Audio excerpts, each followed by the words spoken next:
So the first scan that we're going to go over is what I call the IPO scan. Okay. Here's my IPO scan.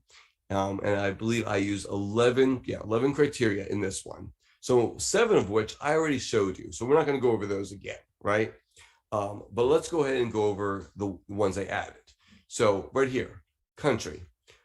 So I use USA stocks. I trade almost exclusively USA stocks. What else? IPO. IPO in the last 5 years.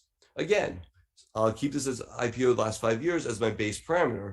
But then do I sometimes toggle to the last 3 years or sometimes within the last year? Again, just to see what the newest merchandise is on the market.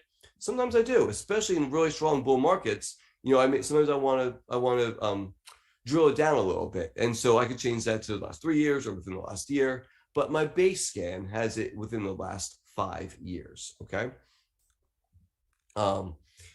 Now, change from open right over here. This is a pretty cool one. So I don't care if the market gap down. I don't care if the market open flat. I don't care. When I say the market, I should say the stock. I don't care if the stock gap down. I don't care if the stock open flat. I don't care if the stock gapped up. But I want to see the change from open up. I want to see that buyers came in and they kept buying and they pushed that stock up. That shows me that somebody is buying and accumulating this particular name. It shows support, institutional support, and so on and so forth. That's a really important criteria. And the last criteria on here is EPS. Right over here, EPS growth next year.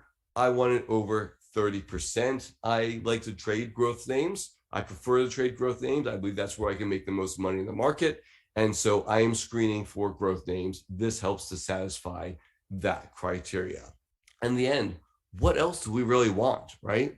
I mean, it's up to us to go through and look at each stock and decide if it's setting up and if there's accumulation on the chart and if it's something that we want to trade and a good reward to risk, right? But as scanning goes, all we can, it gives us a chance to find those good names, right? It's not pulling up, garbage names on the scan. So here's an example.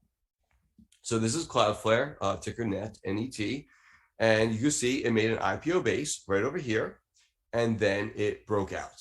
And again, it came back and retested, but really had a great run up, base again, and had another great run up. Now, this is the type of name that scanner will actually, pull up. And you'll see on the scanner, it'll keep repeating on the scanner over and over and over again. Oh, net's on there again. Oh, net's on there again.